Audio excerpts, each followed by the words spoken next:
Então, por exemplo, caiu a internet e eu estava na questão 3. Você pode depois, quando restabelecer a internet, você pode voltar na questão 3 e continuar fazendo a prova. Ela vai ter um gap de 24 horas. Então, no próximo dia 23, que seria tecnicamente a prova, né, se a gente tivesse de forma presencial, às 7h10 eu vou abrir o link para vocês lá da prova, pelo próprio AVA, e aí vocês vão ter até às 19h10 do dia 24 para fazer. Ela se encerra no próximo dia, às 19 horas, tá? Ou seja, vai ser 24 horas de prova, tá? 10 questões, múltipla escolha, né? Sendo uma única certa e 4 erradas, de A, B, C, D e E. Tá? Para ajudar, assim, eu e a Gisele, a gente conversamos, para ajudar, a gente fez o quê? A gente pegou também, né? Provavelmente vocês estão fazendo o AVA, respondendo as questões dos encontros que vocês estão tendo pelo AVA, então a gente também utilizou algumas questões, né, do AVA, tá? Então vocês vão, para quem está acompanhando, uma hora ou outra ali durante a prova, você vai se deparar com uma questão que já está, muitas das vezes, foi feita por você, ou durante, né, o estudo, assim, você relembra da questão porque você já ter visto ela enquanto você estava fazendo os encontros, tá? Então, a gente também já, para facilitar aí para vocês, ajudar um pouco também, a gente pegou questões já que está naquela parte de aluno que vocês acabam respondendo no AVA, tá? Então, vai ter questões que, para quem já está fazendo o AVA regularmente, vai lembrar da questão e aí vai ser até um facilitador para vocês fazerem a questão, tá? 10 questões, múltipla escolha, tá? Vai se inicializar na próxima quinta-feira, dia 23, tá? Às 7 horas, 7h10, e fecha no próximo dia 24, né? Às 19h, 19h10, totalizando 24 horas, tá? Alguém tem alguma dúvida do estilo de como vai ser a prova lá? Ou ficou bem claro aí para todo mundo? Professor, então Oi? vai ter a prova, mas não vai ter a aula não, né? Vai ser só a prova. Não, a aula é só prova. É como se fosse presencial, seria semana de prova. Então, vocês fazem a prova e não tem aula nenhuma. Só na próxima semana que vai haver aula. Ah, beleza. Obrigado. Tá? A prova vai ficar disponível a partir das 19h, 19h10 já está disponível. Aí, se você quiser fazer no horário da noite, é só entrar e fazer, mas vai ter 24 horas corrida para você fazer a prova. Ah, beleza. Valeu. Tá bom? Mais alguma dúvida, pessoal, sobre a prova aí? O resultado sai na hora da prova ou não? Não, o resultado vai encaminhado para a gente, e aí a gente, na próxima semana, né, que daí vai ser 30, né, dia 30, provavelmente, a gente já lança no sistema e vocês já consigam ver no AVA de forma online. E a gente já corrige a prova, e passando a aula da prova, na outra aula, a gente já começa a aula corrigindo as questões da prova.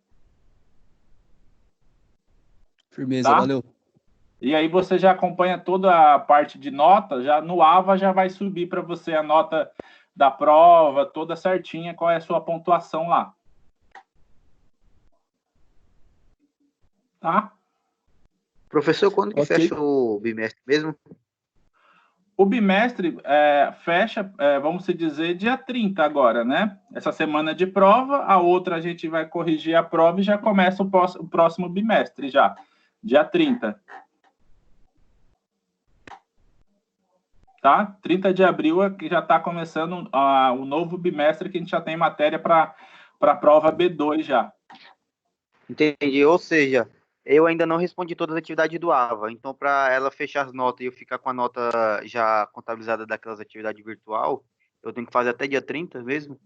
Não, aí você pode ir perguntar para a Vera como que é o AVA, mas geralmente ele vai ficar aberto até o final do semestre, tá?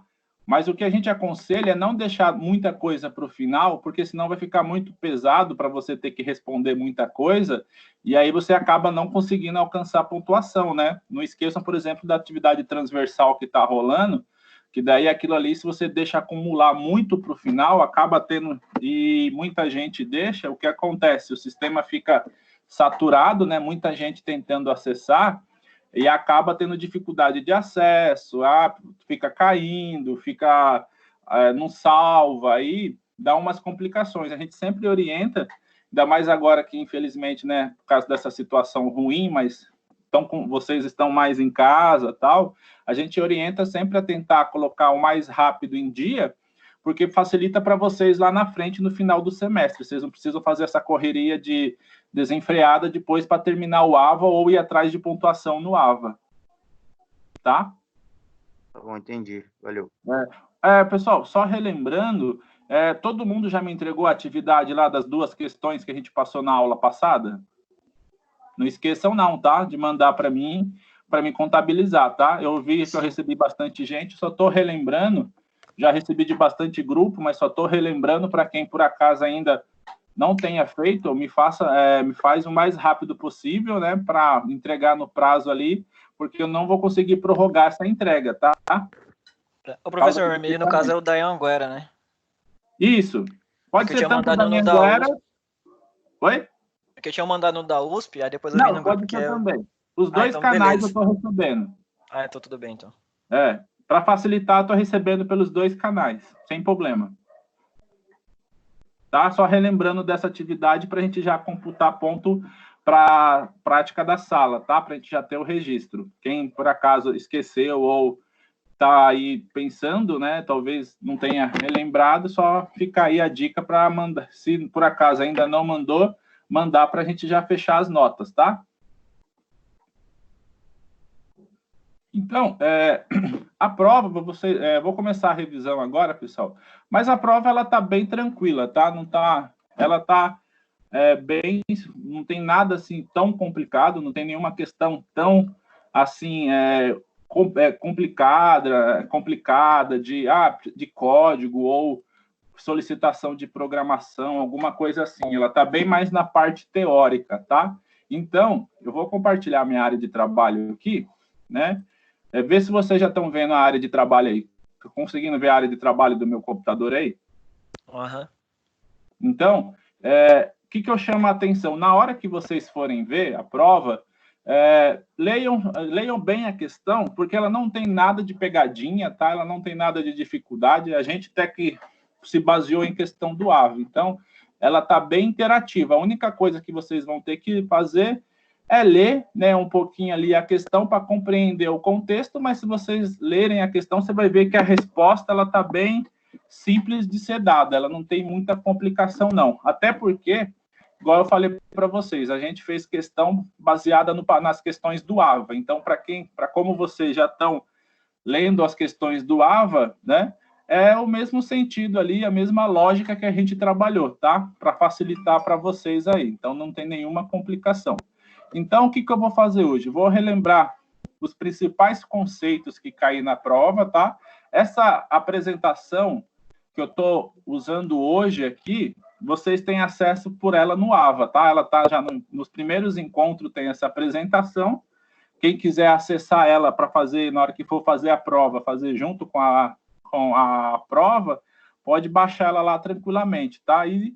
Aí ela já está disponível para vocês lá nos encontros anteriores do AVA. É só lá, provavelmente vai estar com o nome, né, apresentação, slides de apresentação ou apresentação em slide, é só baixar que vai estar essa apresentação. Essa aqui eu usei, por exemplo, nas 2 primeiras aulas que a gente trabalhou sistemas operacionais, tá? Então, se quiser baixar essa apresentação e na hora da prova utilizar ela como material de apoio, pode tranquilamente, tá? Então, eu vou fazer um conceito aqui. Professor, licença. Oi? Tem gente querendo entrar. Olha, é só entrar, é só clicar e entrar. Não precisa autorização nem nada, não. Não? Não, ó, tem 41 pessoas agora na sala, tá livre, acesso livre. Beleza, eu vou mandar aqui na sala. Por favor, tá? Não precisa pedir autorização nem nada, é clicar no link, entrar e já participa da sala. Tá? Tanto para vocês entrarem normalmente, né? Nem pedir autorização. Tá? Então eu vou começar aqui a revisão, aí quando eu terminar, aí eu abro para perguntas, que daí fica mais fácil, tá? Então o que vocês fazem? Eu vou apresentando, conforme vocês tiverem dúvida, anota e no final a gente tira, tá? Eu vou fazer sem intervalo, que daí quando a gente já terminar a apresentação, a gente já também encerra a aula, tá bom? Pode ser? Que daí já fica um tempo a mais para depois vocês estudarem, tá? Pode ser, pessoal? Tranquilo. Não entendi, professor. Você pode repetir, por gentileza? Então, o que eu vou fazer? A gente vai fazer uma apresentação aqui de revisão, tá? Essa apresentação já está disponível nos encontros anteriores. E aí eu vou fazer ela direta, sem intervalo. Aí, no final, eu abro para perguntas e a gente já encerra a aula um pouco mais cedo para vocês puder ter um tempo para estudar para a prova também depois da revisão. Pode ser? Tudo bem, prof. Ô, professor, essa prova é semana que vem, certo? Isso, vai ser, a prova começa, né, dia 23, às 7h10, e ela se encerra, né, se fecha no dia 24. É 24 horas de prova aí para vocês, tá? 10 questões, múltipla escolha pelo virtual. Muito obrigado, professor. Desculpa o bom? incômodo. Nada. Tá bom. Qualquer dúvida aí no finalzinho, se você quiser perguntar de novo, eu termino a revisão, você pode perguntar de novo, tá bom, Miguel? Então, pessoal, deixa eu começar aqui, né? Então, vai ter algumas questões na prova que a gente vai estar mais focado na parte de sistemas operacionais, que foi que a gente mais se aprofundou em sala de aula, tá? Então, eu vou relembrar alguns conceitos básicos e gerais aqui de sistema operacional, para que na hora da prova vocês vão bem tranquilo e vão bem na prova aí para tirar uma nota bem legal aí. Então, né, relembrando que a gente já chegou a conversar um pouco em sala, né? Um sistema operacional, na verdade, a gente leva ele como sendo um facilitador, né, entre a interação humano-máquina, tá? O máquina seria o quê? O hardware, tá? Então, o sistema operacional, ele é uma abstração para o ser humano conseguir interagir com o hardware da máquina, tá? E não é só vamos dizer, só em um computador, tá? Pode ser qualquer outro meio de dispositivo. Por exemplo, né, se nós formos pegar hoje uma Smart TV, né?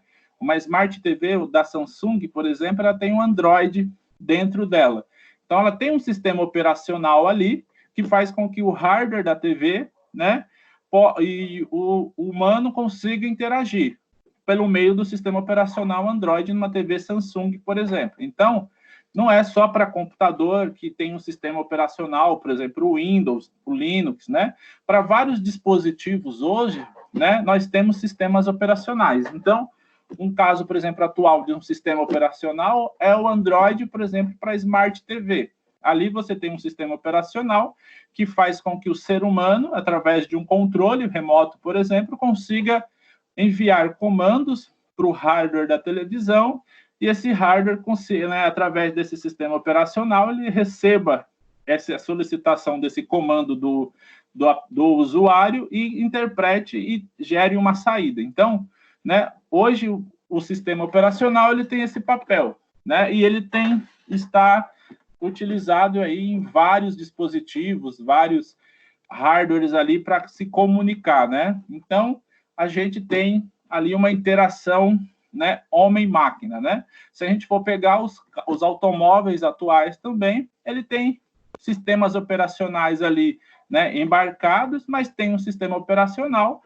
que a você acionar, né, certos comandos pelo controle, ele recebe esse comando, interpreta e executa no hardware a ação que ele quer que seja feita. Então, né, o sistema operacional, ele é esse intermediador, esse interpretador, né? Ele é um intermediário entre o hardware e o ser humano, tá? E aí, né, a ideia dele é facilitar, né, é agilizar, né, essa ação do ser humano, para que se torne mais fácil, tá? A ideia dele não é ocultar o hardware, tá? Ele nunca vai ocultar, ele vai facilitar com que o hardware e o ser humano interajam de uma forma mais amigável, tá? Então, é o que está mais ou menos aqui nesse slide, é fornecer um ambiente ao qual o usuário possa executar programas, softwares, drives, dispositivos, tá? De uma forma mais convencional e facilitadora possível, tá? E aí, essa interação ocorra hoje, por exemplo, em diversos níveis e em diversos dispositivos. Como? Né? Você pode estar, hoje, logado com a internet das coisas em vários locais ao mesmo tempo. Você consegue, por exemplo, hoje, né, programar a sua televisão para o horário que você chegar em casa, ela ligar no programa que você quer ver, tá?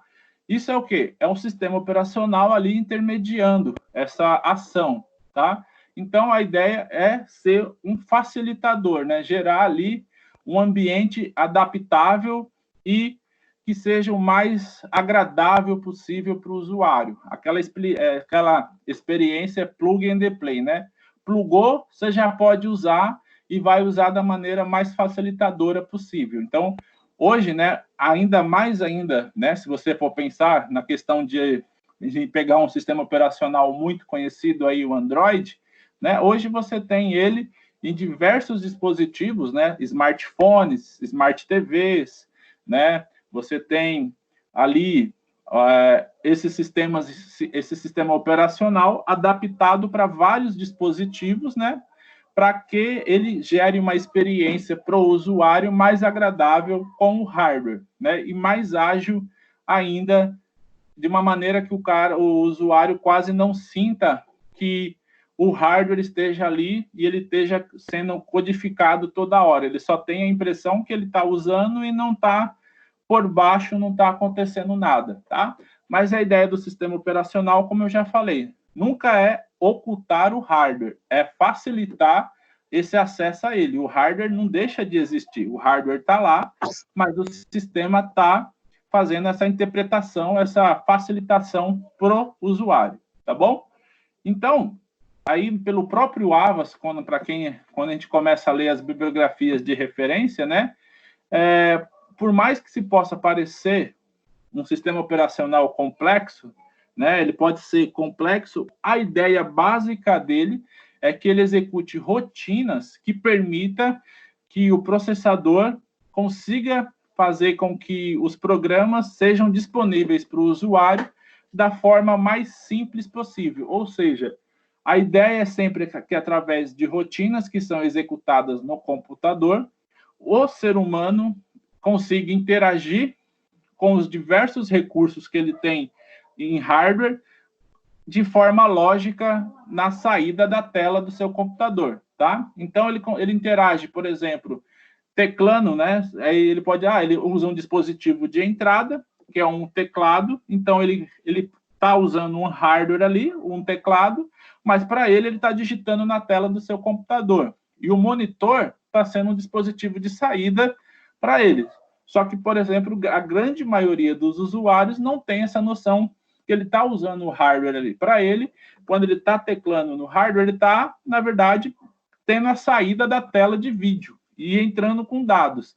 Mas para ele isso é tão natural que ele não tem a compreensão que é o sistema operacional que está fazendo com que esta ação seja simples, ao ponto de vista que ele faça de forma automática e sem notar que está usando periféricos ali para poder fazer esta ação, tá? Beleza? Né? E aí, né, o que eu quero ressaltar em sistema operacional, tá?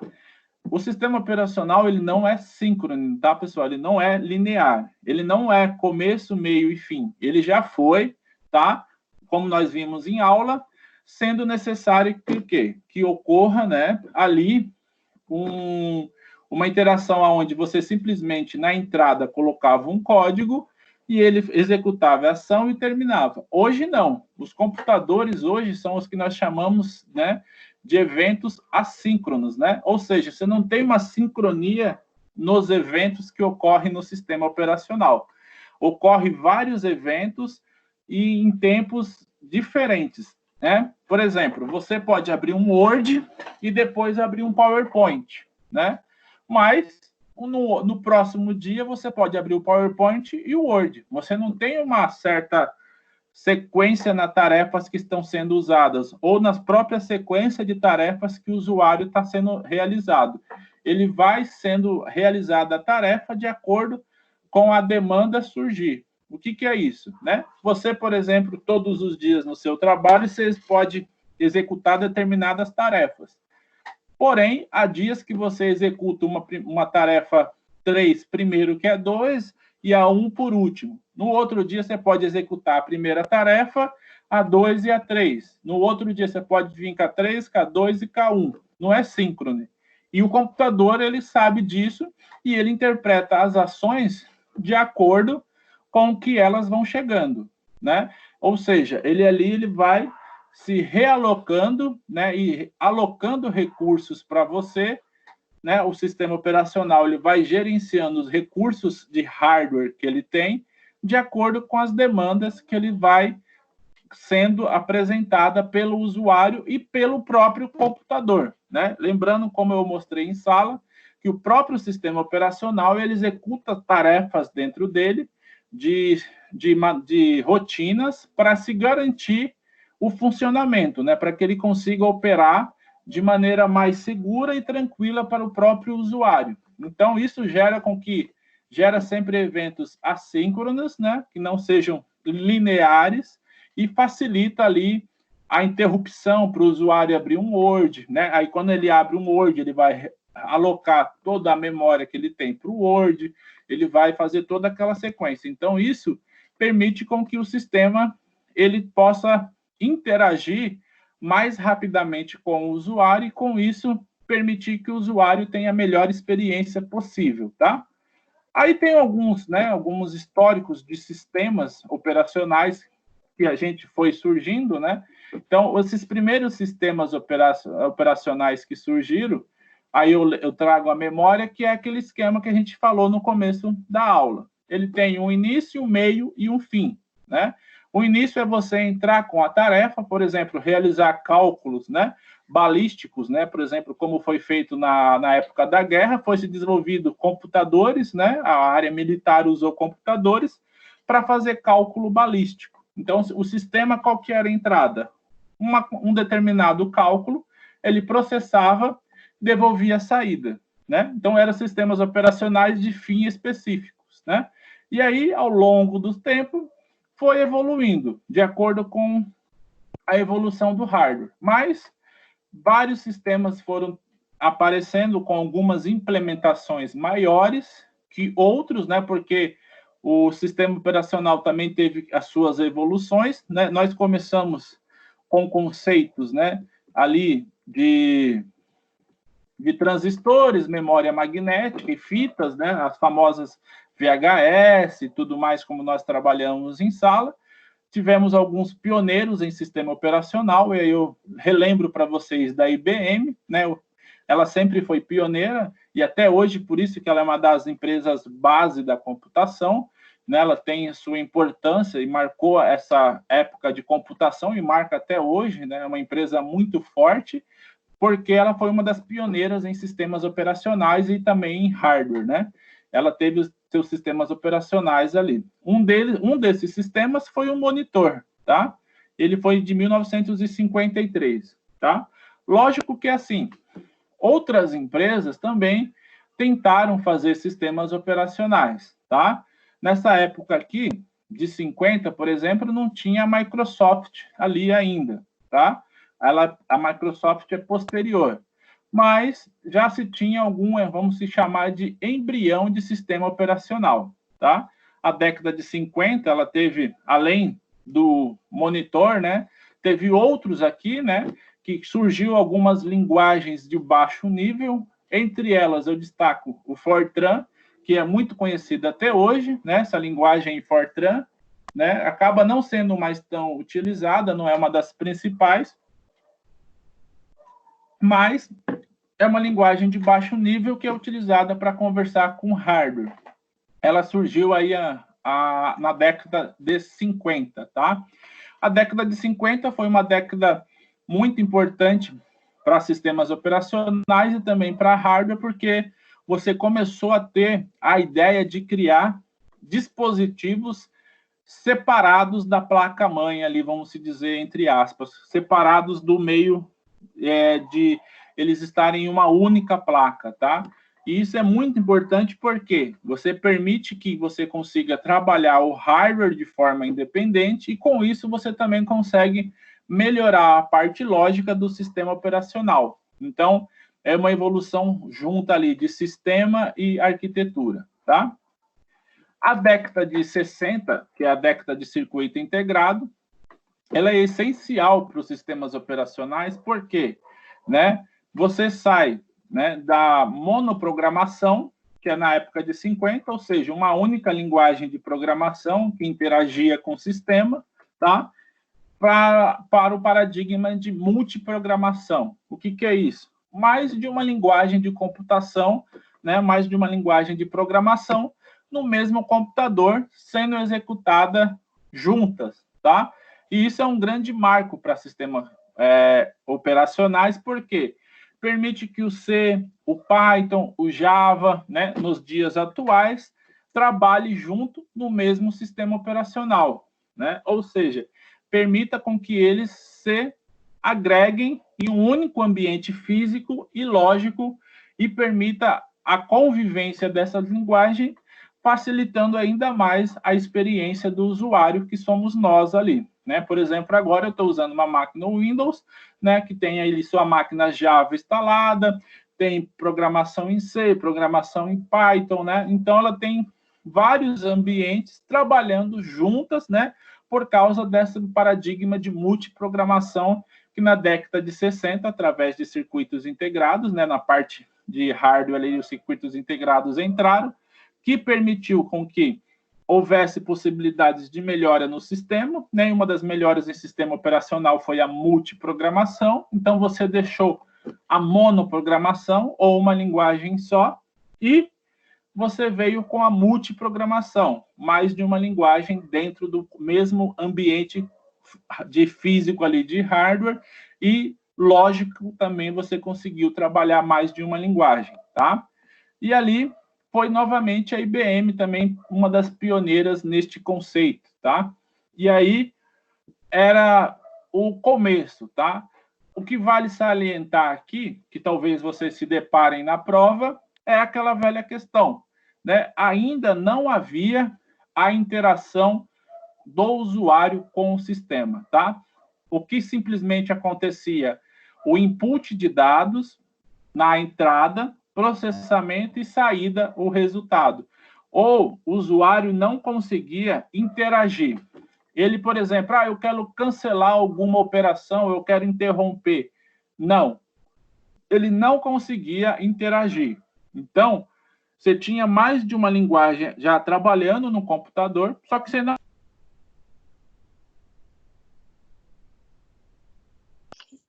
E, professor, essa voz cortou, entendeu? Cortou a voz? Voltou? Voltou. Voltou? Beleza. Então, o que acontecia? Você não tinha a interação do ser humano, por exemplo, para trocar o programa que estava em execução.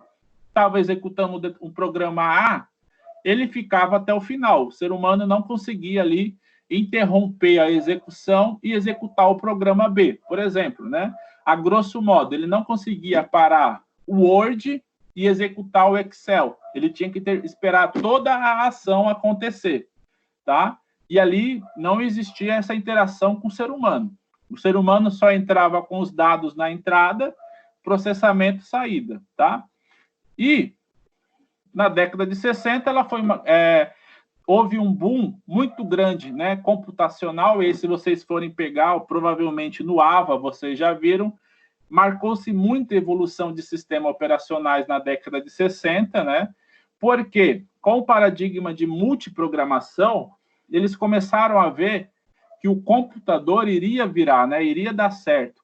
E aí, houve-se muito investimento da indústria, né?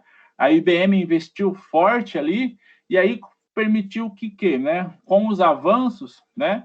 Tanto é que, por exemplo, o Unix, né? O Linux e Unix que a gente usa hoje, já tinha, em 69, ele já estava sendo trabalhado e já estava em desenvolvimento. Lógico que é o quê?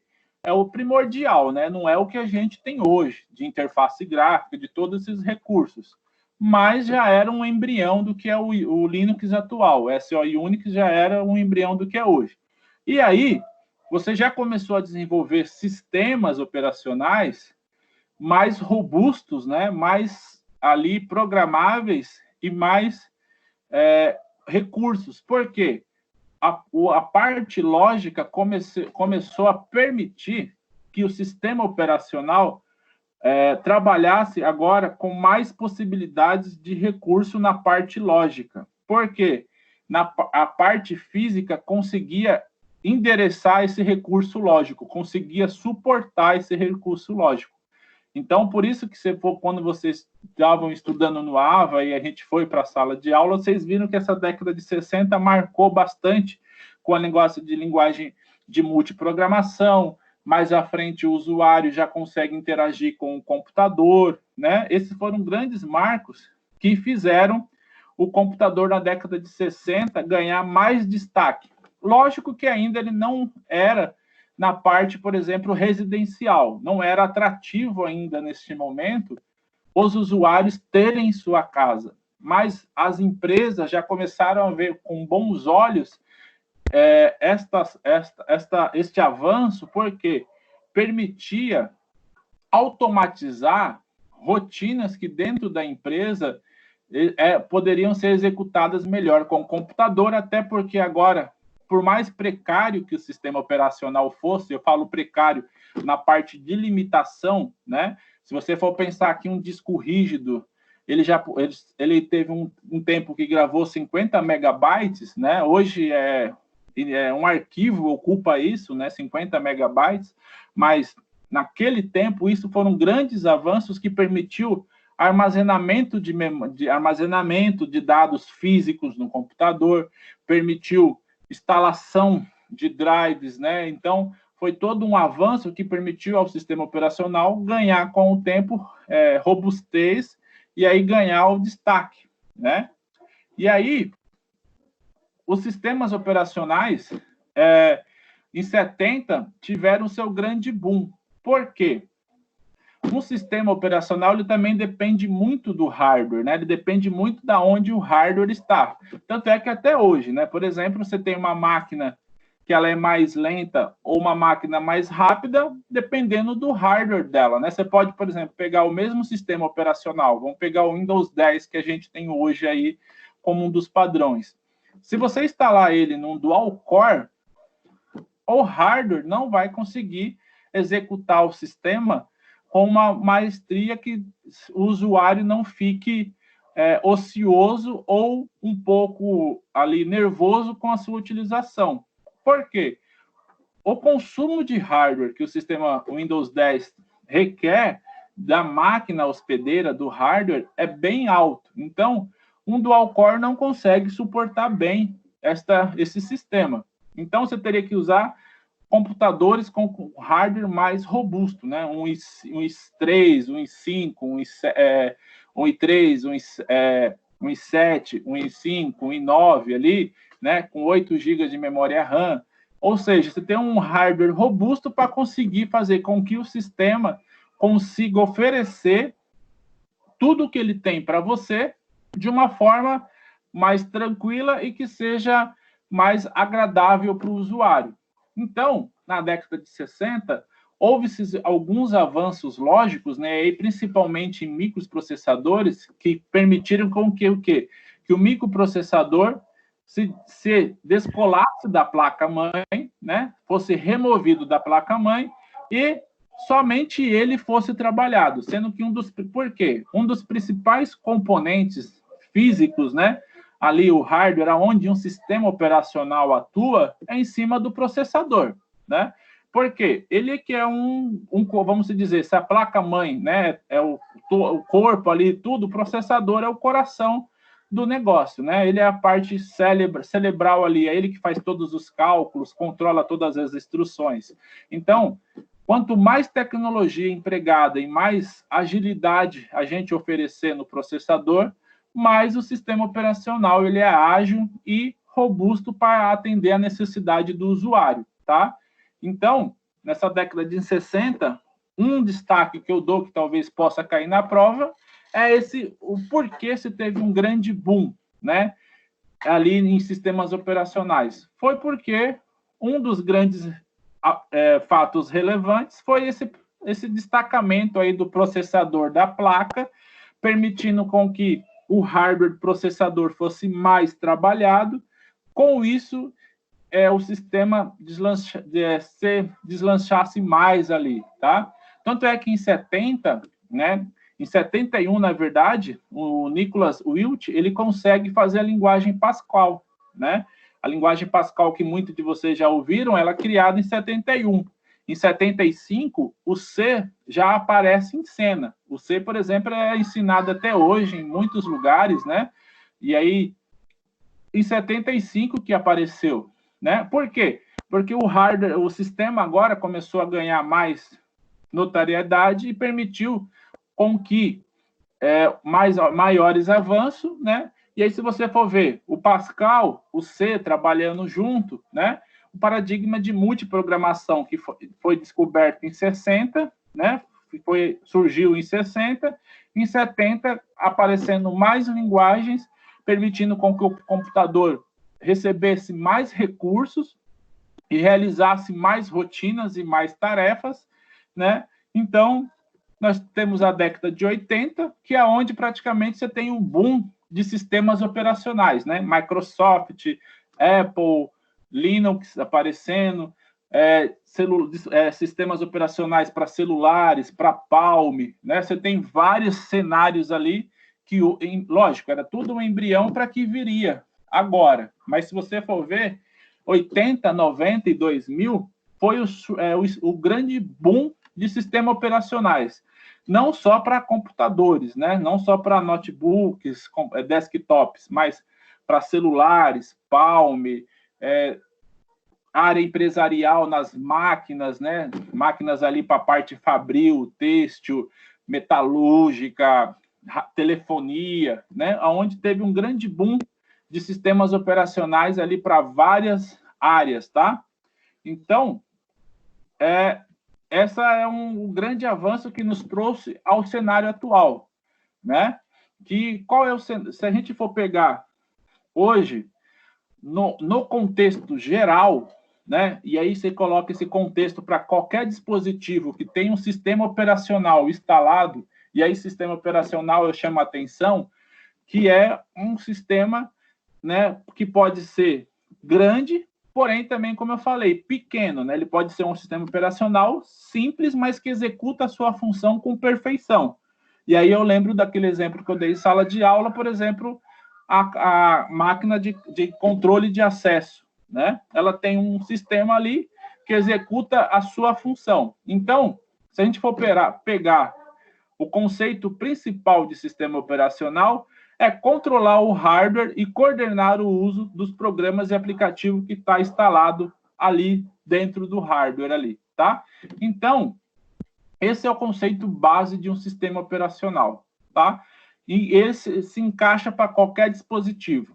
Smart TV, smartphone, tablet, computador, notebook, desktop, qualquer aparelho físico, né? E até lógico, com computação em nuvem, sistema operacional é definido como isso. Sistema operacional é um controlador de hardware e utilizado para coordenar as ações do usuário dentro desse hardware, tá? Então, esse é o básico de um sistema operacional, tá?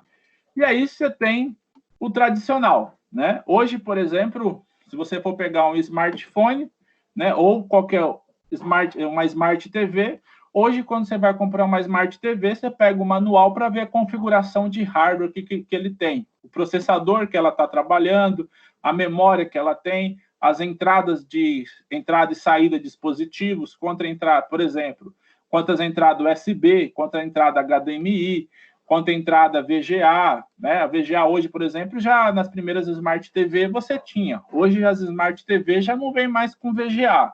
Então, mas o que possibilita? Quando você vai comprar esses equipamentos, você já olha a versão do Android que vem nela, ou se ela já é de uma fabricante onde não é Android, mas é uma OAC da vida, ou uma outra fabricante, né? Qual que é o hardware que ela está usando e qual que é o sistema operacional que ela está usando, os programas e aplicativos que já vêm por default, né? Porque, por exemplo, se a Smart TV não for compatível com Android, você tem que olhar o que ela deixa disponível no catálogo de instalação, porque possa ser que, por exemplo, ela não deixe para baixar disponível algum aplicativo que facilmente você abaixe no Android, né? Então, você tem que tomar esses cuidados. Então, é o quê?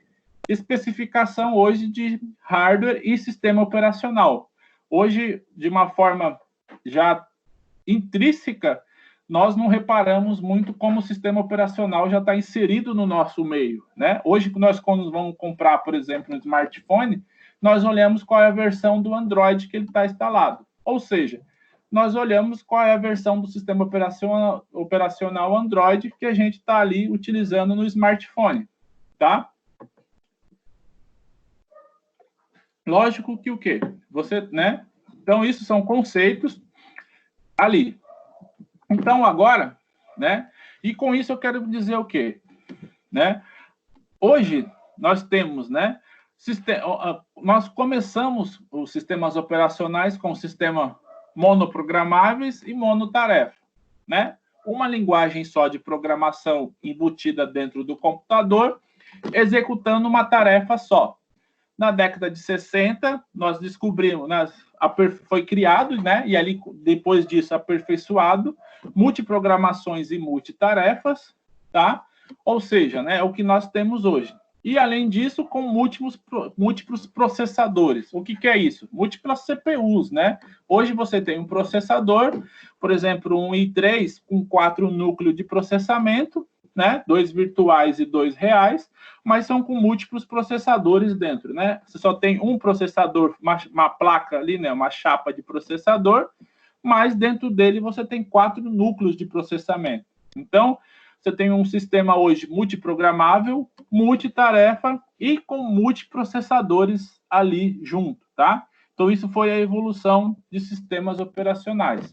Então, relembrando, quando cair na prova o que é multiprogramável e monotarefa, né? Os sistemas tradicionais de quando surgiu ali sistema operacional, né? A realização de uma única tarefa e uma única linguagem dentro do computador, tá? Sem interação humana, nenhuma interação humana. Começo, meio e fim e finalizado, tá? Então, isso é monoprogramável e monotarefa. Multiprogramável e multitarefa, né? O que é isso? Um ambiente compartilhado por mais linguagens de programação. Então, você tem, vamos pegar o caso atual, você tem C, Java, Python, né? Várias outras linguagens operando junto dentro do mesmo hardware, dentro do mesmo sistema operacional ali, tá? Multitarefa, por exemplo, agora neste momento, eu consegui, né, trocar a tela. Eu consigo falar com vocês, abrir a apresentação ou vir aqui e abrir um Word também, né? Estou realizando várias tarefas ao mesmo tempo, né? Ou seja, multitarefa, mais de uma tarefa, uma execução de mais de uma tarefa ao mesmo tempo. Então, isso é a facilitador de multitarefa ali, tá? Isso, né? Então, se a gente for pegar, é fornecer um ambiente que os dispositivos, recursos do sistema, né, são utilizados todos ao mesmo tempo de uma maneira muito eficiente ali para o usuário, tá? E ali, qual que é a diferença? Se a gente for fazer um diagrama, né, é o que eu falei. Sistema monoprogramável seria uma coisa serial, bem chão de fábrica mesmo, se você for imaginar, por exemplo, né, colocar, por exemplo, uma imagem de encher o pote de refrigerante, né? Se você vai imaginar uma esteira, as garrafas PET de refrigerante passando por essa esteira, né? Então vem sequencial essas garrafas, a garrafa chega na torneira, a torneira despeja o líquido do refrigerante, né? Passa à frente, a próxima fecha a tampa e passa à frente. Então, seria um sistema monoprogramável, seria isso, né? Executa aquela tarefa, passa à frente, executa a próxima tarefa, passa à frente e finaliza, né? É bem serial ali. Se a gente for pensar numa série, poderia pegar, por exemplo, essa série de engarrafar, colocar o líquido e engarrafar a garrafa PET ali no final, né? Bem ali sequencial, serial, tá? E já multiprogramáveis, né? Ou multitarefa, né? Ali já é concorrente. Por exemplo, o que seria concorrente? Igual agora, né? Eu acabei de trocar a tela pela apresentação, pela tela do Teams aqui que a gente está gravando na aula, e posso vir aqui e abrir um Word, né? Além disso, pelo gerenciador de tarefa, você tem vários processos concorrendo a estados de uso aqui pelo sistema, né? Ou seja, você tem várias tarefas ao mesmo tempo concorrendo na execução, na espera e no fechamento dela. Ou seja, várias coisas ocorrendo, vários eventos ocorrendo ao mesmo tempo, disputando a concorrência do processador, da memória, do disco, né, do disco rígido, ali ao mesmo tempo para poder operar a sua tarefa com mais exatidão, tá? E ali, né, o que acontece, né? Então, na prova, fiquem atentos que quando for perguntado, é possível que mais de um usuário interaja em um sistema monoprogramado? Não, né? Um sistema mono já quer dizer único. Então, você não tem interação de mais usuários do que o cara que está no momento, tá? Agora, um sistema multiprogramado permite mais de um usuário? Tranquilamente, tá? Você pode colocar vários usuários ali no sistema multiprogramado, tá? Porque ele tem multitarefas, então mais de um usuário pode estar ali num sistema multiusuários, tá? Monoprogramado, monousuário, um usuário, nunca mais do que um.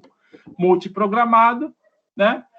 Mais de um usuário. Multiusuários podem ser criados no sistema, tá? Tanto é que eu posso vir aqui no Windows e criar um novo usuário, né? E ali ele vai estar inserido dentro do Windows. Quando ele for acessar, é só ele colocar usuário e senha e utiliza o sistema, tá?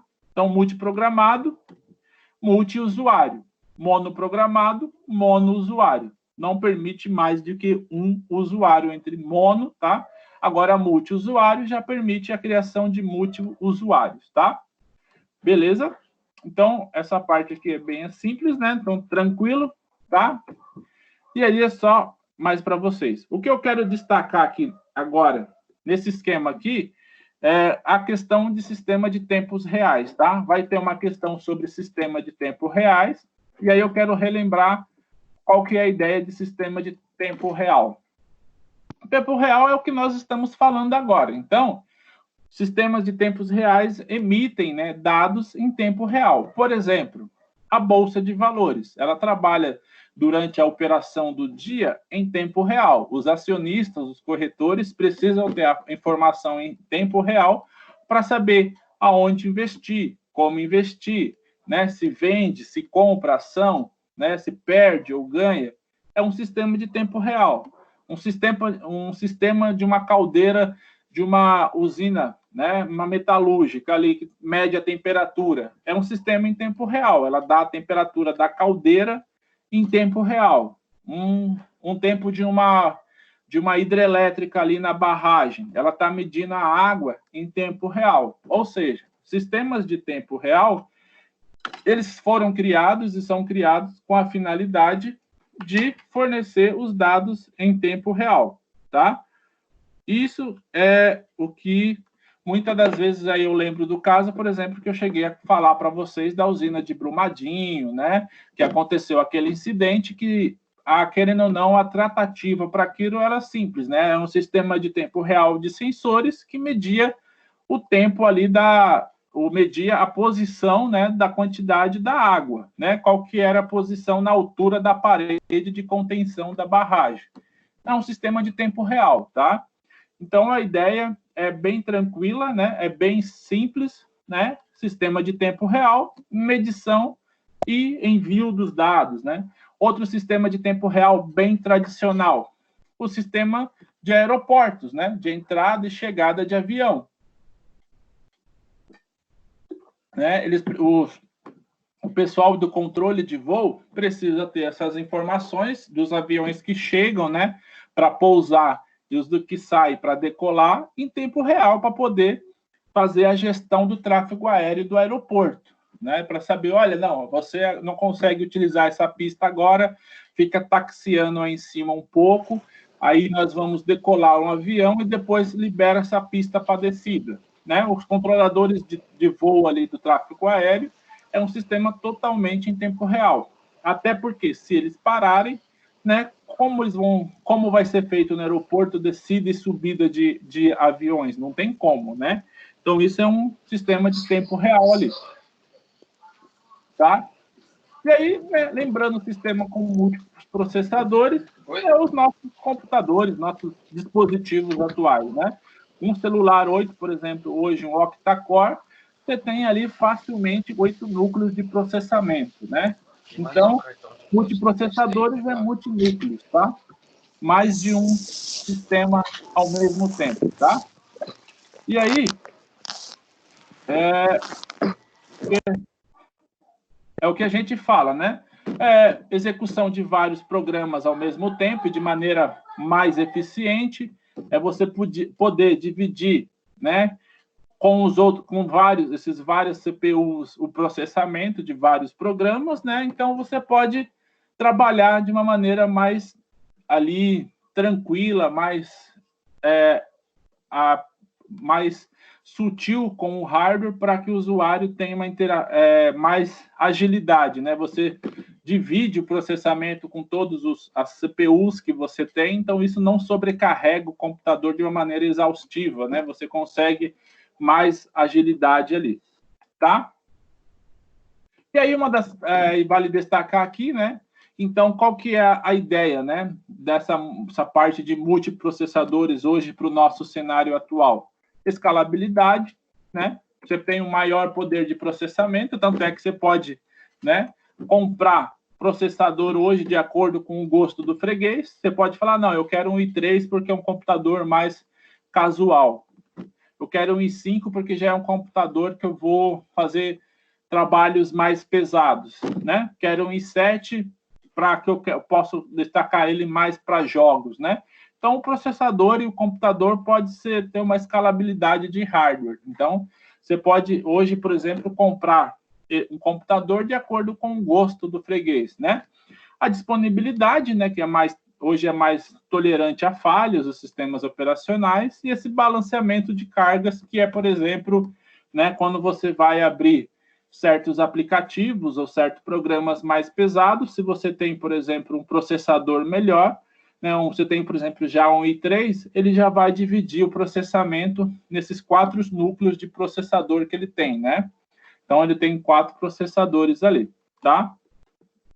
E, né, então, essa é a ideia de sistemas ali, tá? Então, agora se eu já passar para... E aí, lógico que também, né, pessoal, o que acontece, né? Você tem essa parte aqui de processadores, né? Você tem praticamente onde está todo baseado o nosso cenário atual, né? Então, hoje, você tem já sistemas que são fortemente acoplados e sistemas que são fracamente acoplados, né? O que seria isso, né? É o grau de compartilhamento entre a memória e os dispositivos de entrada e saída, tá? Então, nós classificamos esse sistema, né? Essa classificação de fortemente acoplados e fracamente acoplados de acordo com o grau de compartilhamento da memória e os dispositivos de entrada e saída. Então, se nós formos pensar no sistema fortemente acoplado, nós temos, por exemplo, o notebook, o celular que você está usando, ou o desktop que você está usando, tá? Por quê? Ele gerencia tudo, os dispositivos de entrada e saída, a memória e o processador, no mesmo conjunto, né? Então, ele é um único sistema operacional gerenciando tudo isso, tá? Então, por exemplo, nós temos aqui no meu caso, o Windows 7 aqui, sistema operacional Windows 7 da Microsoft. Ele é um sistema fortemente acoplado. Por quê? Ele está gerenciando o processador, memória, placa-mãe, dispositivo de entrada e saída, né? Tudo isso ele está gerenciando. Então, ele consegue, um único sistema, gerenciar todo o hardware que tem disponível ali para ele, tá? Então, isso é um sistema fortemente acoplado, tá? E aí você tem, por exemplo, né, o sistema que é ao contrário desse sistema fortemente acoplado. Você tem o sistema fracamente acoplado. Ou seja, né, você tem ali cada sistema independente gerenciando o seu recurso, tá? E ali, aí você tem um link de interligação, de comunicação entre esses sistemas, tá? Então, ele é fracamente acoplado. Por exemplo, né? Você tem um chão de fábrica onde você tem duas máquinas trabalhando ali, né? Você tem a máquina A e a máquina B, né? E aí essas duas máquinas se comunicam, né? O sistema se comunica entre elas. Só que o que acontece? Cada máquina dessa tem um sistema operacional que interage com o hardware da máquina separadamente. Então, você tem um sistema operacional A instalado na máquina A e um sistema operacional B instalado na máquina B. E aí, o único ponto de comunicação é esse link de comunicação entre essas duas máquinas, né? Então, se ele for quebrado, essa comunicação é perdida, né, entre as máquinas. Mas o sistema operacional da máquina A consegue ainda trabalhar na máquina, e o sistema da máquina B consegue ainda trabalhar na máquina. Só que elas não se comunicam mais porque esse link de comunicação foi cortado.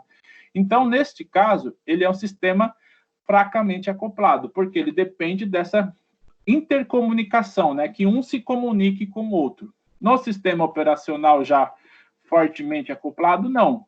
Toda a comunicação já é gerida pelo sistema operacional que está lá diretamente instalado na máquina e diretamente interagindo com o hardware. No fracamente acoplado, ele precisa desse canal de comunicação. Então, se esse canal de comunicação for quebrado, ele perde a comunicação entre eles, tá? Então, por isso que é fortemente acoplado, ele não precisa desse canal de comunicação, o sistema diretamente já conversa com o hardware e com os dispositivos de entrada e saída, e com a memória, com o processador, e com tudo que tem ali. E no fracamente acoplado, não. Um sistema operacional se comunica com o outro para pedir alguma ação. Se esse link de comunicação é quebrado, é desfeita a comunicação, tá? Então, né, ali é só um contexto, né? Onde vemos esse cenário, por exemplo, de sistema fracamente acoplado, né? Sistemas operacionais de rede, por exemplo, que nós estamos usando agora, né? Se eu, por exemplo, desconectar o cabo que eu estou comunicando, o cabo de rede que eu estou utilizando agora, né?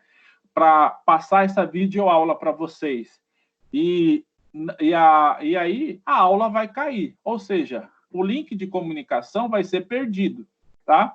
Então, ele é fracamente acoplado, porque se eu tirar o link, a rede, ele não vai se conseguir mais comunicar pela internet com vocês, ou seja, vai cair para vocês o sinal da nossa aula ao vivo aqui e não vão conseguir mais me comunicar com outros computadores, que é o dispositivo que você está usando, tanto o smartphone ou outro dispositivo.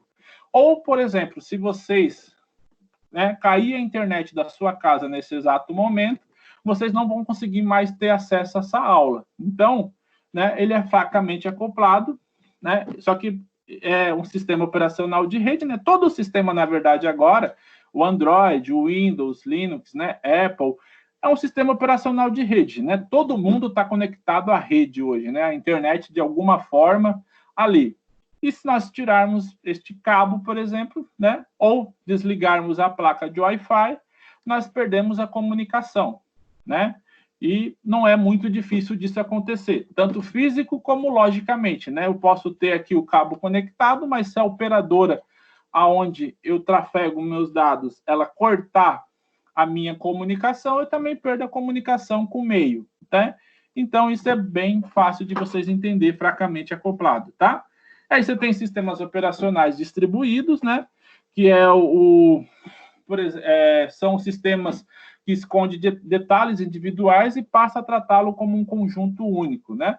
São sistemas aonde, na verdade, né, eles ficam ali aparecendo para o usuário pedaços do sistema, tá? Então, a gente acaba utilizando mais esses sistemas distribuídos em empresas, fábricas, tudo mais. O que mais a gente tem acesso mesmo, aí vocês estão tendo acesso agora, é sistema operacional de rede, né? O que nós estamos usando aqui agora, tá?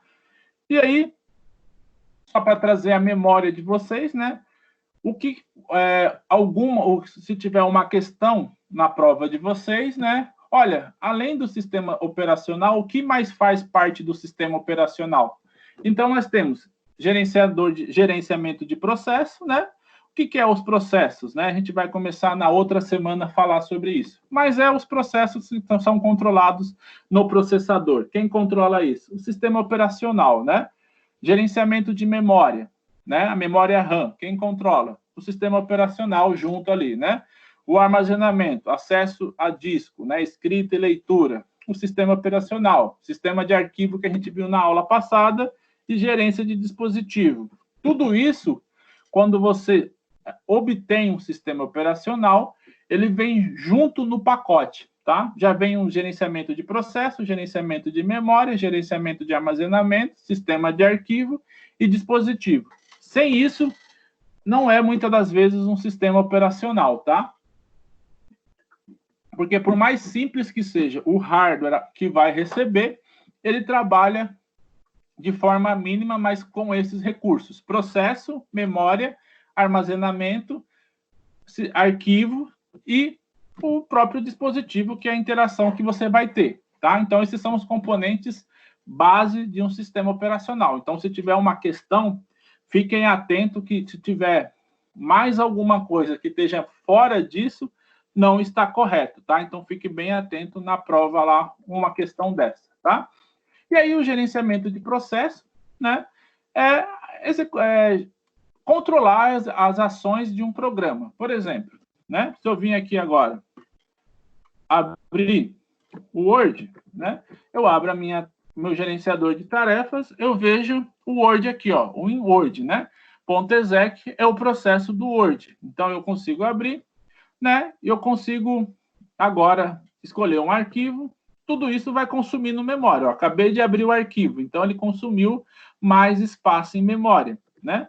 Se eu começo a escrever no Word, ele vai consumindo mais memória e mais CPU. Então, tudo isso é o gerenciador de processos que está cuidando, tá? É isso que eles estão controlando, tá? Só para a gente, de maneira... Não vou entrar em muitos detalhes de processos, threads, na próxima aula a gente vai trabalhar com isso. Mas o gerenciador de processos cuida aqui da execução de processos, tá? Então, é isso que vocês precisam saber nesse momento para a prova. Então, quando tiver a pergunta, o que dessa parte, né? Lógico que não vai ter nenhuma pergunta a fundo sobre isso, tá? Vai ser de maneira sucinta o que cada um cuida, tá? Gerenciamento de processo cuida da execução de processos, né? Execução é criação e remoção, né? Como remoção? Por exemplo, se eu fechar o Word, né? Fecho o Word, o processo, o InWord some, né? Finalização. Finalizou o processo, morreu. Por quê? O Word eu fechei, tá? Então, aí, quem cuida, isso aqui é o gerenciador de processo. O processo agora deixou de existir, então, ele foi e tirou o processo da área aqui, tá? Então, gerenciamento de processo que cuida disso, tá? Então, o que ele faz? Ele fornece a comunicação entre processos, né? Criação, execução e finalização aí de processo, tá? Memória, semelhante, né? Gerenciamento de memória, você vê aqui, ó, né? Você vem aqui, aqui você consegue ver o quanto de memória está sendo usada, né? Se eu pegar o monitor de recurso aqui, eu consigo saber o quanto está sendo de memória utilizada agora. O que cada processo está consumindo de memória, né? Então, gerenciamento de memória é controlar o acesso à memória do próprio sistema, tá? Né? Então, é bem tranquilo, não tem muita complicação. De armazenamento em massa é o disco rígido, né? É a alocação do disco ali, o quanto está sendo armazenado, o que você está deletando, o que você está ocupando, né? Como que eu estou ocupando? Quando eu salvo um arquivo no disco, né? Eu salvo, por exemplo, o Word, né? Eu venho aqui, crio um Word, né? Escrevo qualquer coisa, clico para salvar esse arquivo aqui na área de trabalho, por exemplo, eu estou consumindo um espaço de disco. Então, isso é um gerenciamento de armazenamento em massa, está controlando o meu espaço do disco ali, tá?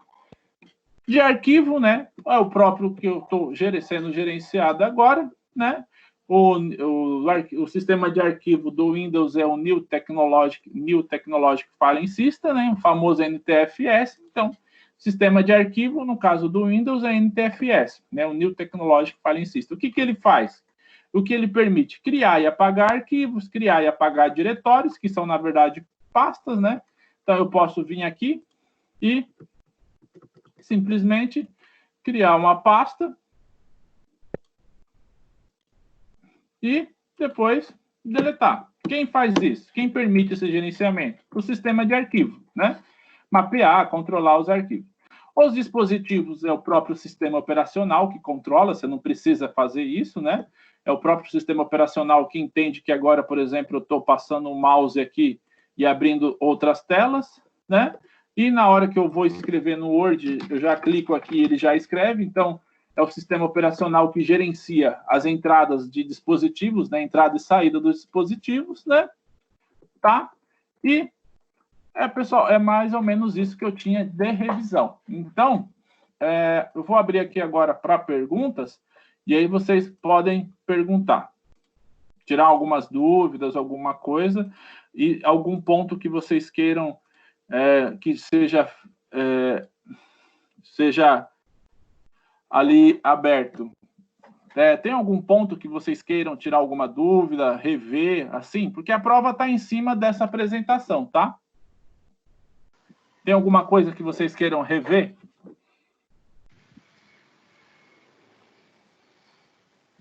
Tem uma dúvida.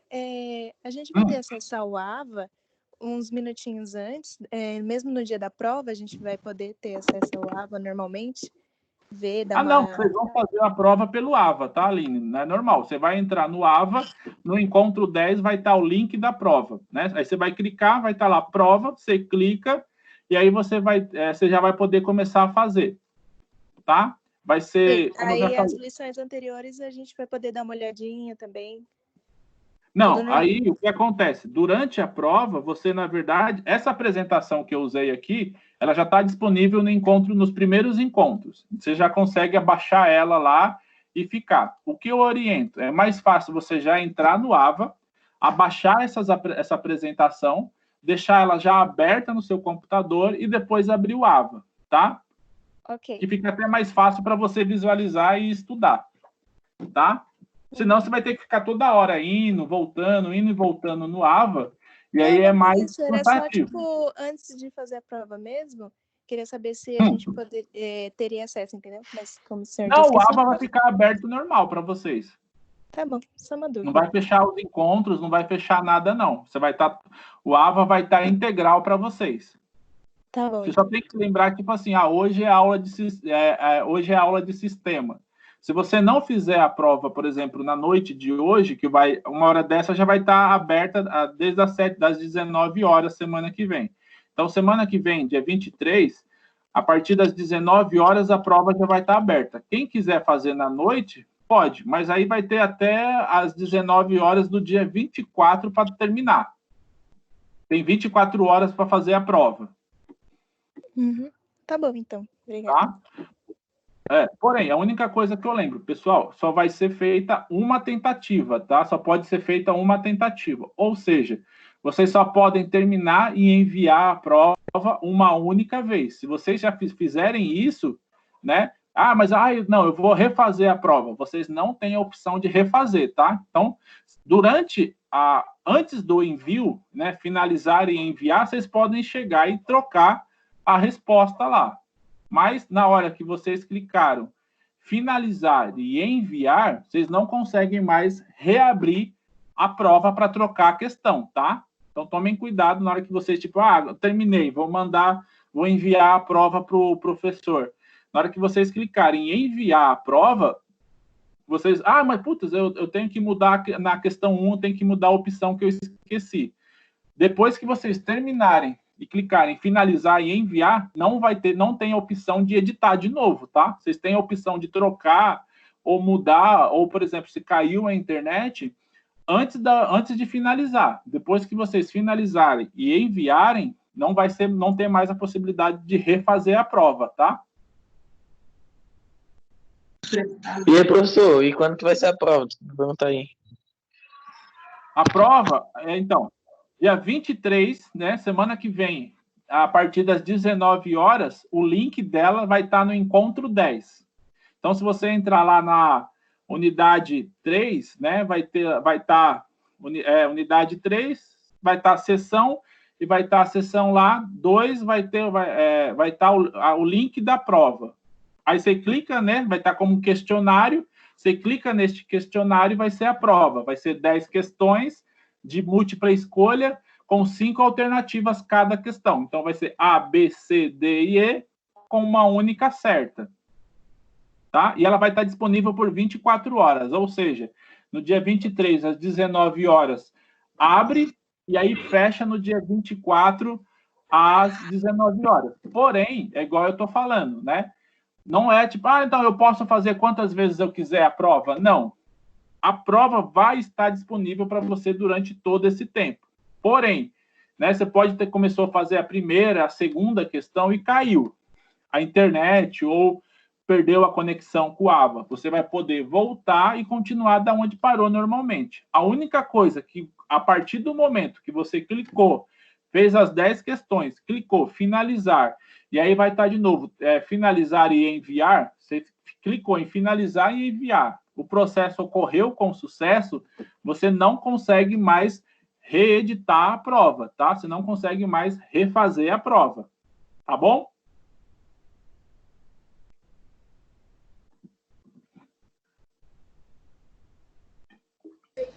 Ok, professor.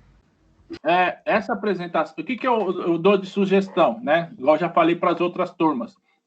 Abaixa a apresentação, dá uma lida antes nela, para vocês já pegarem, relembrarem, né? Esses conceitos que eu falei. Fiquem atentos nas dicas que eu dei durante essa apresentação aqui de hoje, a aula de hoje. Eu vou colocar o link da aula lá no Encontro 9, tá? Então, se vocês forem no Encontro 9, vai estar link da aula gravada. É só clicar nesse link, ele vai redirecionar para essa gravação de novo, tá?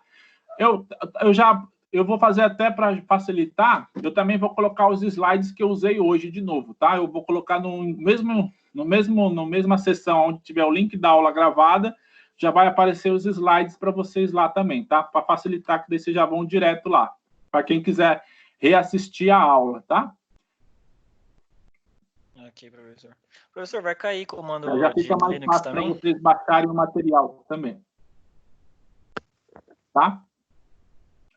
Agora, como já tem mais 50 pessoas, pessoal, relembrando, quem não me enviou a atividade da aula passada, daquelas 2 perguntas, me enviem, tá? Porque o tempo está acabando, tá? Eu tenho só mais alguns dias para fechar a nota ali de sala, tá? Então, provavelmente depois da prova, né? Vocês vão fazer a prova dia 23, né? Lá pelo dia 29, 30, no portal de vocês do AVA, vocês já vão ver a nota da prova lá e já vão ver a nota do fechamento da B1, tá? Do primeiro bimestre. Tá? E também não esqueçam, tá? Dia 20, projeto integrado, tá? A entrega final, tá bom? Professor, Lembrando quanto que o senhor já entregou de pontos para a turma? De pontos. Olha, até agora foi 300 pontos, né? mas aí teve alguma galera, o pessoal que entrou depois, eu refiz a atividade. Aí eu fiz 2 perguntas, né? Ali para valer 1.000 pontos.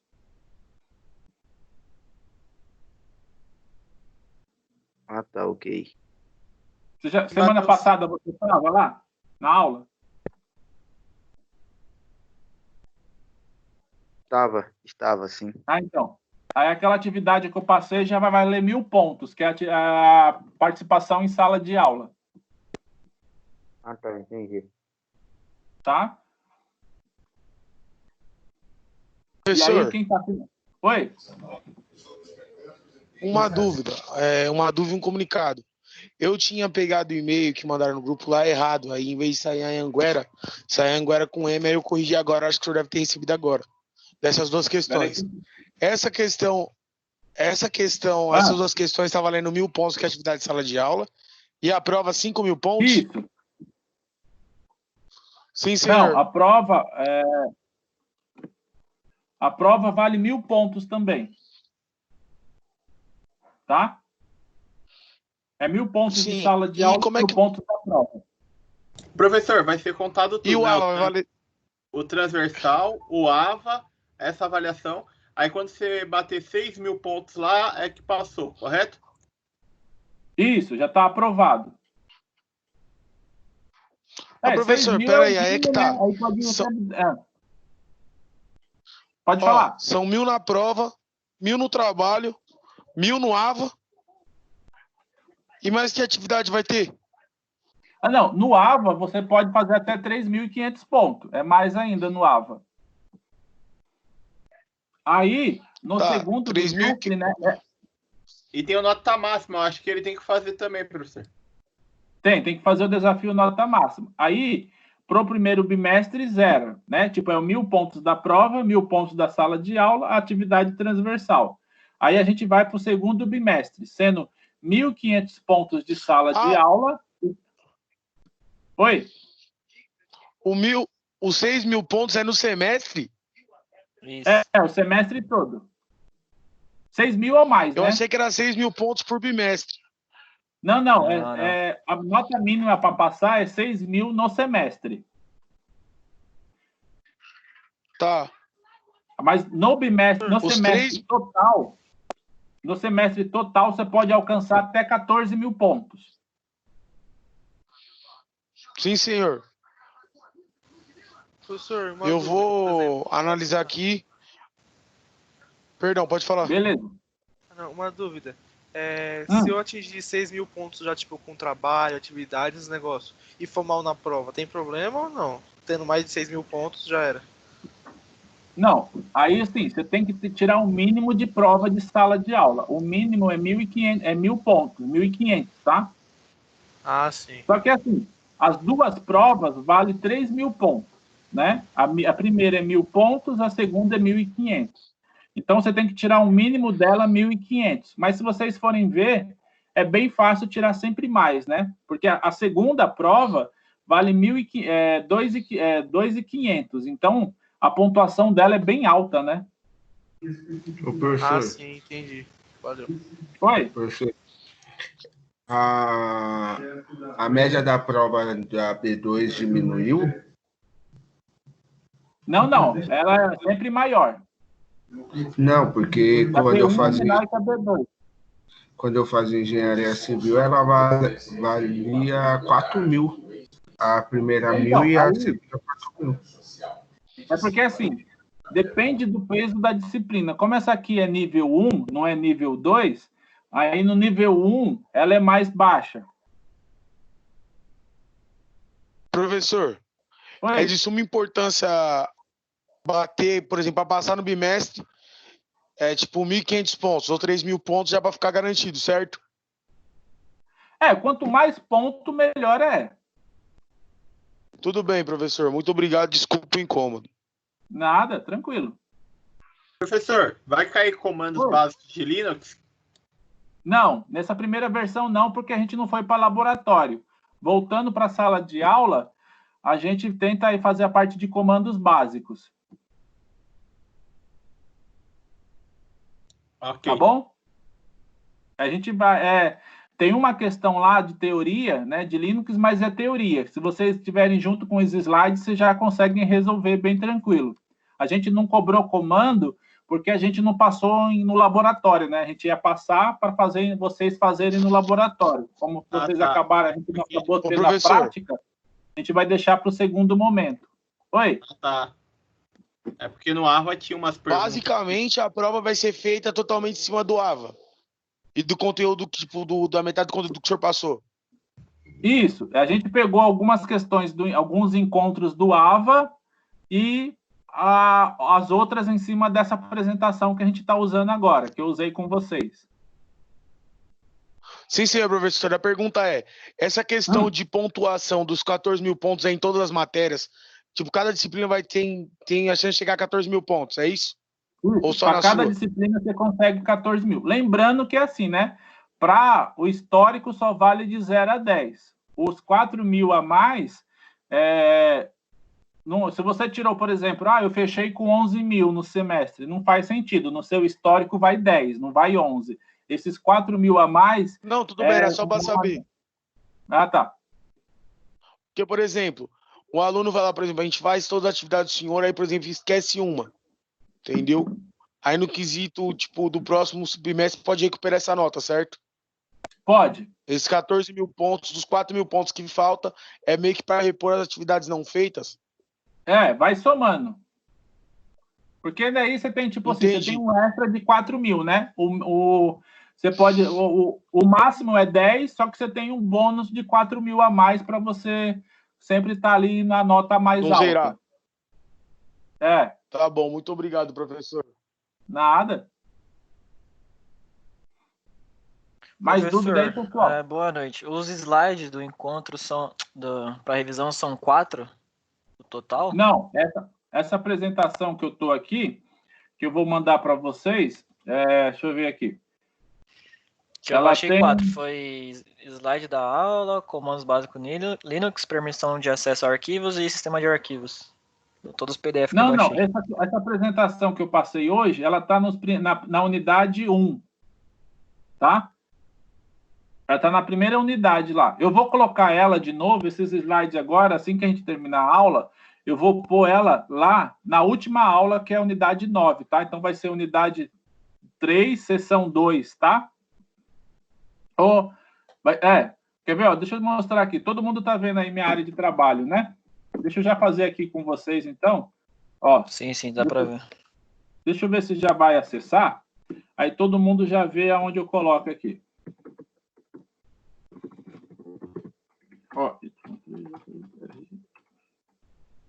Já vou acessar, aí eu já coloco. Quem tiver acesso ao AVA já pode baixar.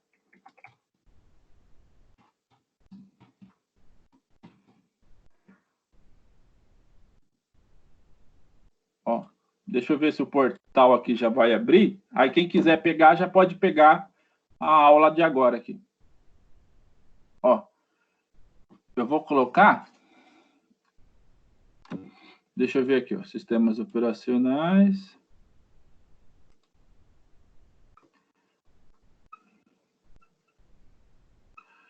Então eu vou colocar... vai estar na unidade 3, seção 3, tá? Eu já vou colocar aqui, vocês já veem aí, Beleza, professor. Vou colocar como... O título eu vou colocar como...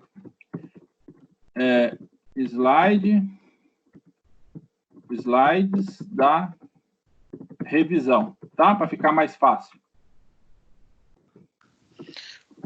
Tem na unidade 3, seção 2, que está quebrado o link do slide. Tá. Eu vou colocar ele aqui de novo, aí vocês já pegam, quer ver? Beleza. Vou escolher um arquivo aqui. Sem problema.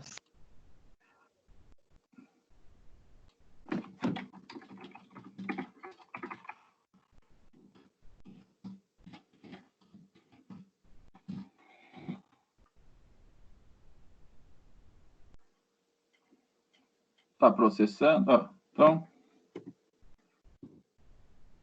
já criou o link aqui. Então, deixa eu colocar aqui. 15. Então, Unidade 3, seção 3. Ó, vou colocar aqui. Unidade 3, seção 3. Salvei. Salvar aqui para ver se vai aparecer lá para você. Uhum.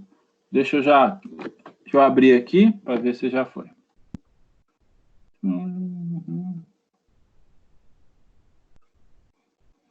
Aqui, ó, sistemas operacionais.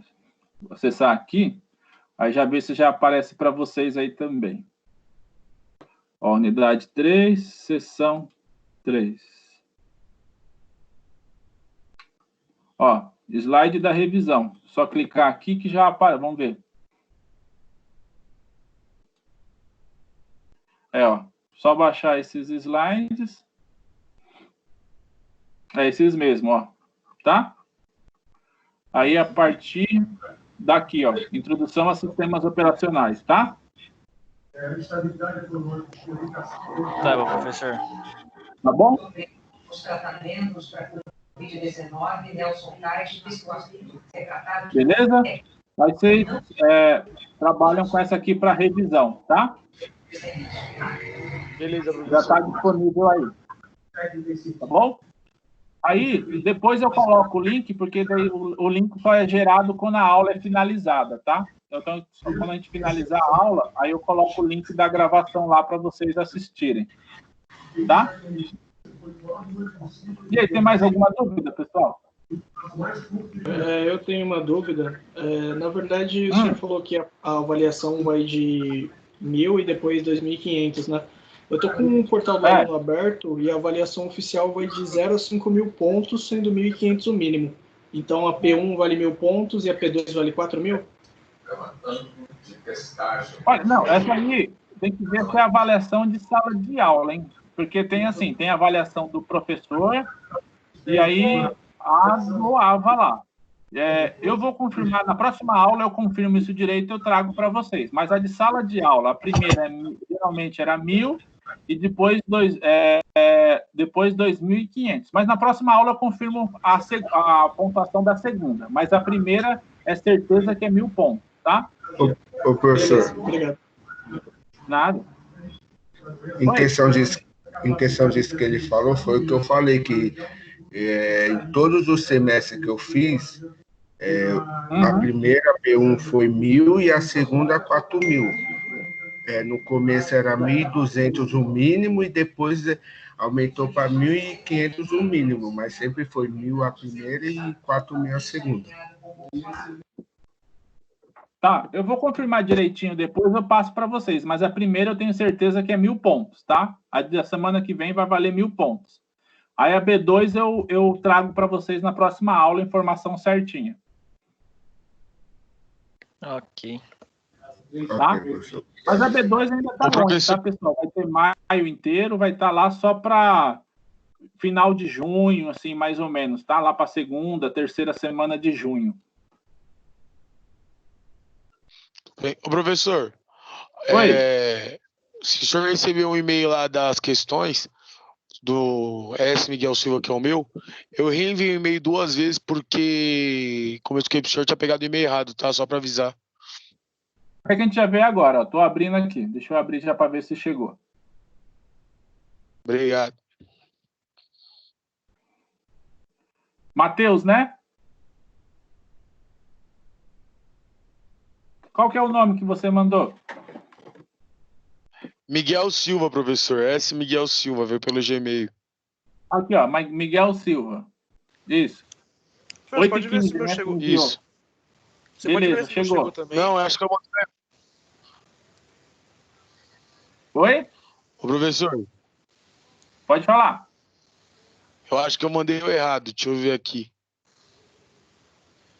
Tem como você ver se o meu chegou também? Tem 2, Miguel Silva. Um às 8h15 e outro às 8h17. Eu vou ver qual que é, só pode conferir, porque tem um que é da introdução lá do primeiro trabalho lá que a gente tava fazendo em grupo cada um. Eu acho que o outro é o meu, peraí que eu vou ver. Peraí que eu vou enviar aqui, mano. Nossa, zica. Tá bom. Qual que é o outro rapaz que perguntou? Eu, Alisson. Pode falar, Alisson. Vê se o meu trabalho também chegou no seu e-mail. Você enviou para qual? O da Anhanguera ou o outro? O da Anhanguera. Professor, Você foi lembra o dia? enviado os das... Foi? Esse é o Ruiz que passou ali, já eu vi aí. Então beleza. Foi enviado às 8h17. Ô, professor. Estou enviando o trabalho, depois tá o e-mail aqui, está... 8h17. O senhor pode conferir para mim, por favor, se Tranquilo. chegou certo aí só? Professor, pode Vou abrir conferir aqui também. agora, peraí. Às 6h50 Peraí eu que mandei tô- o trabalho pro senhor também. O senhor pode conferir, por favor?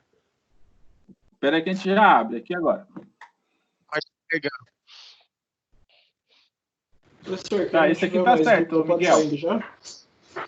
O meu tá certo já, professor? Pode, por favor. Tá certo. Agora tá certo o meu? Obrigado, professor. Tá certo. Desculpa o pode incômodo usar. também. Nada, tranquilo. Qual que é o senhor outro? pode- O Alisson, né, Alisson? Que você queria ver que chegou, né? Na hora que você tá passando aí, eu vi, professor. Valeu. Professor, não, o senhor pode tranquilo, conferir então. o do Bruno? Acho que eu mandei pro senhor às 6h50 no e-mail da Anhanguera. Hoje, né? Deixa eu ver. Isso. 6h50. Eu tenho aqui umas 6h55 do Claudinei, ó. É só tomar 6h28 cuidado que Mateus. enviaram o e-mail errado, escrito em Anhanguera com M. Às vezes enviou pra esse. Tem que ver se foi certo. Calma aí, tem que professor. falar. Vou enviar de novo, então. Acho que tá errado. Beleza, Porque dá uma confirmada aí. no encaminhado lá do grupo da sala tá com M. Aí tem que corrigir. É M de Maria, né? Aí É. não. No caso, professor, eu coloquei o CPF. Tem algum problema no Não, lugar do RA? tranquilo. Tá bom, Não, então. pode ser, sem problema. Ô, Então tá professor, certo. outro erro também. O senhor tinha Oi. pedido para colocar o CPF, aí eu coloquei o RA de todos os integrantes Ou do o meu RA. grupo. Tem problema? Não, tranquilo. É mais só Obrigado, para professor. comprovar o RA ou o CPF para comprovar que é a pessoa mesmo. Ô, professor, o senhor vai fazer chamada ainda ou quem Oi. já entregou o trabalho e viu a aula aqui pode sair já? Não, já tá. O Tim já registra para mim aqui todo mundo que logou e o nome que logou. Posso sair então? Pode, tranquilo. Tchau, tchau, professor. Boa noite, um bom fim de semana. Tchau, tchau. Igualmente, bom descanso. Ô, professor, Oi. te falar, o meu trabalho, eu mandei ele só, que eu fiz ele sozinho, né? E no meu grupo lá, tinha o pessoal que já tinha feito lá. Então já tinha alguns caras que tinham feito, não sei sozinho. Então, não tinha ninguém, acabou mandando sozinho, beleza? Não, tranquilo. Você só colocar o seu nome e seu CPF ou RA lá, né? Isso mesmo. É o Claudinei que você acabou de falar aí. Não, então tá tranquilo. Então precisa identificar só a pessoa ou o grupo para poder atribuir a nota lá. Beleza, fechou. Professor, Oi. o final da aula agora é só para o senhor esclarecer dúvidas? Quem quiser já, tipo, não tiver dúvida ou não tiver nenhuma complicação, tá tranquilo. Quiser sair e tal, tá de boa. Beleza, valeu. Eu já não fiz intervalo, professor. né? E deixei o tempo agora final para quem quiser estudar. Beleza aí, professor. Boa noite, hein? Até que horas tem que Boa noite, entregar o bom projeto descanso. integrado? Olha, geralmente até às 11h59, né? Que já vira outro dia, no dia 20 lá. Ok, obrigado, professor. Tá bom? Vou enviar para você agora, Oi. tá? O slide da aula tá eu não tô encontrando aqui. É seção 3, unidade 3 lá. Professor, professor. Unidade 3, né, irmão? Oi. Eu mandei pro e-mail do senhor da USP, tá? Tá. Eu vou juntar tudo depois e aí eu já vou olhar. Eu reenviei agora. Tranquilo.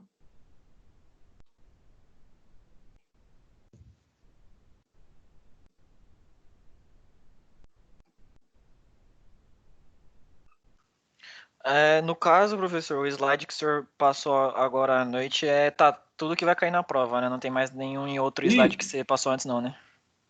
Não. Esse é o assunto da prova, abordado na então, prova. Maravilha, professor. Muito obrigado.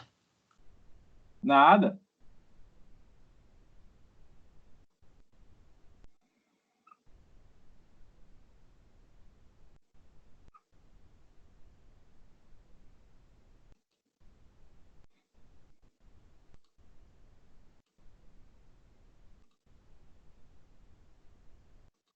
Professor, eu vi aqui no e-mail e o envio foi feito, tá? Até mais, professor. Obrigado pela Tranquilo. aula e até mais. Nada. Qualquer coisa, estamos aí.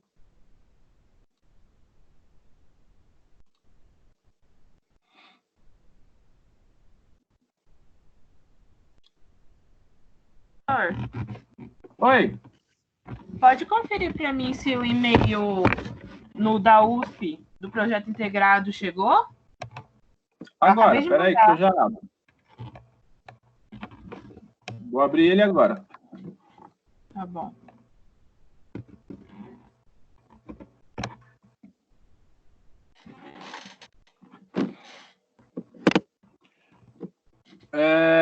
Chegou o do Bruno. Qual que é o seu? Beatriz? Não, é Lohane. Vamos ver. Olha, chegou para mim às 8h50 o do Bruno. Eu acabei de Tá mandar. vendo aí, ó? Deixa eu ver se veio pro spam. Não, ó, no spam não veio nada, não. Tá bom, qualquer coisa eu reenvio aqui de novo. Vamos ver se teve algum delay, mas... Não, o que chegou... Mas vamos ver se você mandou para mim antes. É só reenvio ou você já tinha... É a primeira vez? Vamos ver. Não, já te mandei e-mail antes, mas...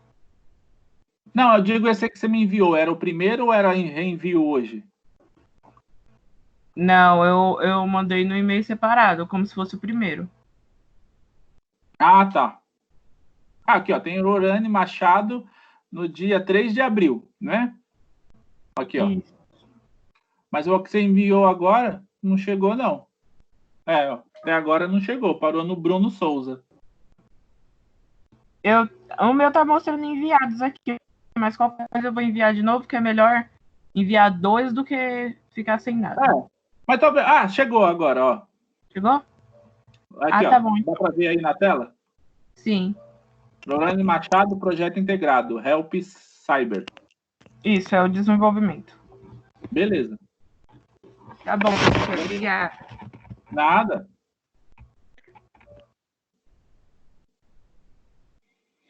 Ô, professor. Oi. Uma dúvida, eu enviei esse último trabalho agora, foi nesse e-mail aí da USP que o senhor tá, nesse Gmail. Esse aqui, né? Só para confirmar para ver se realmente chegou. Qual que é o nome? Alisson Sacramento. Vamos ver. Acho que eu enviei foi que horas? Foi 6h18. A-R com R. Não sei se chegou, não apareceu nada. Que dia que você enviou, Grant? Que dia que você enviou? Agora à tarde. Agora à tarde. Ó, de agora eu tenho, de hoje, né? Ó, a partir da 1h37. Júnior Almeida, William, Beatriz, Bruno e Lorane. E não tá no spam, ó. Nossa, então eu vou rever aqui. Esse aqui foi para esse e-mail aqui, ó. É esse e-mail aqui, esse aqui, ó. Ó. É fsvampato@usp.br. Você mandou para esse? Foi que eu vi lá no grupo, aí eu copiei. Deixa eu só revisar aqui novamente. Dá uma olhada aí de novo, que... Ou... não, foi você mesmo que mandou, né? Então, era para estar aqui mesmo. Deixa eu só rever aqui. Dá uma confirmada aí.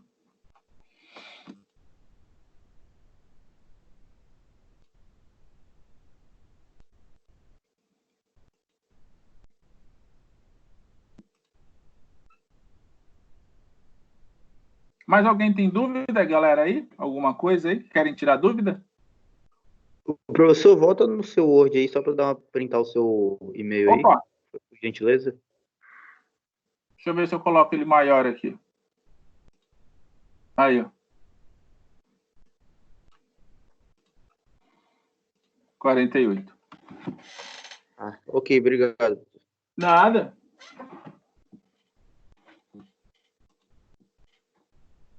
Aqui. Beleza? Todo mundo pegou o e-mail aí? Sim, senhor. Tranquilo. Falou então, professor. Bom descanso aí pro senhor. Valeu, igualmente.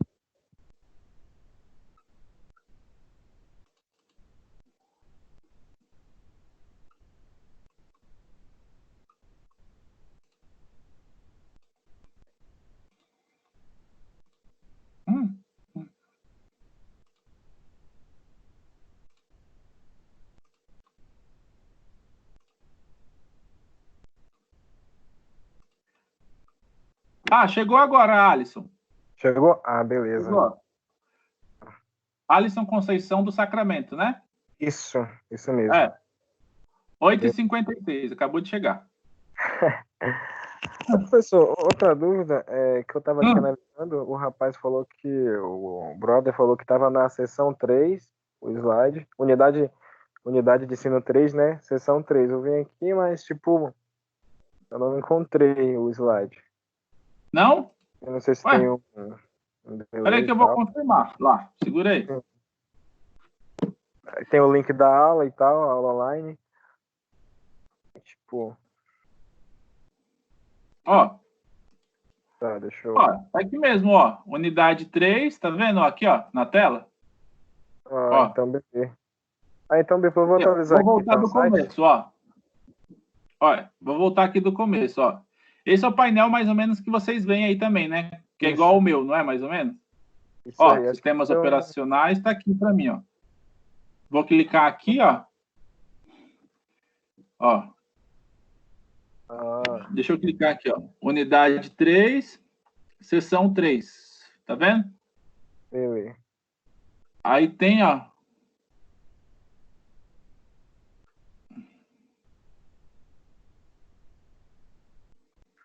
Mas aqui suave, aqui eu... Oi, tipo, aí. Eu acho que apagou, cara. É, tipo, no meu tava assim. Tá assim, quer dizer, tá assim.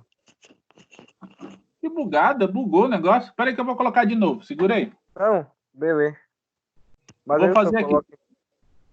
Mas então se eu coloque, tipo, aí depois eu acesso lá o portal, tá bom? Não, eu vou colocar agora de novo. Que estranho. Ah, vai por agora? Ah, então beleza. Mas eu já vou colocar agora, ó. Sistemas operacionais. Tá. Já. Aí depois, se você quiser pegar, você já pega lá, tá? Não, suave. Tá bom, professor. Boa noite aí, bom final de semana aí. Opa, bom descanso, hein? Falou, bom descanso também.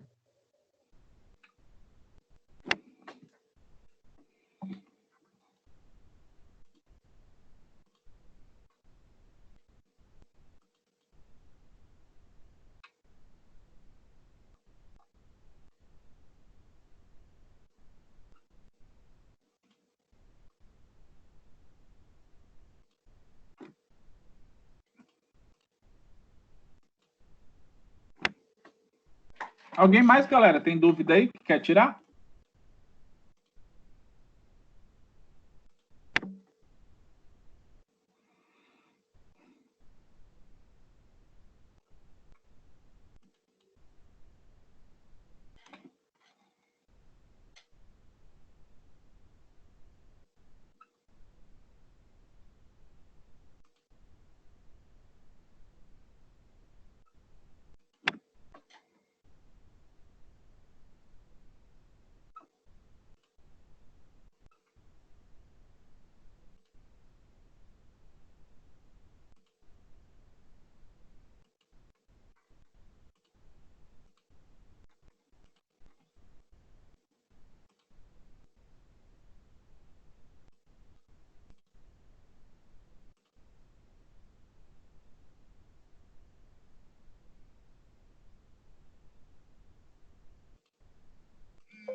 Pessoal, alguém mais quer tirar alguma dúvida aí?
Pessoal, alguém mais tem alguma dúvida aí?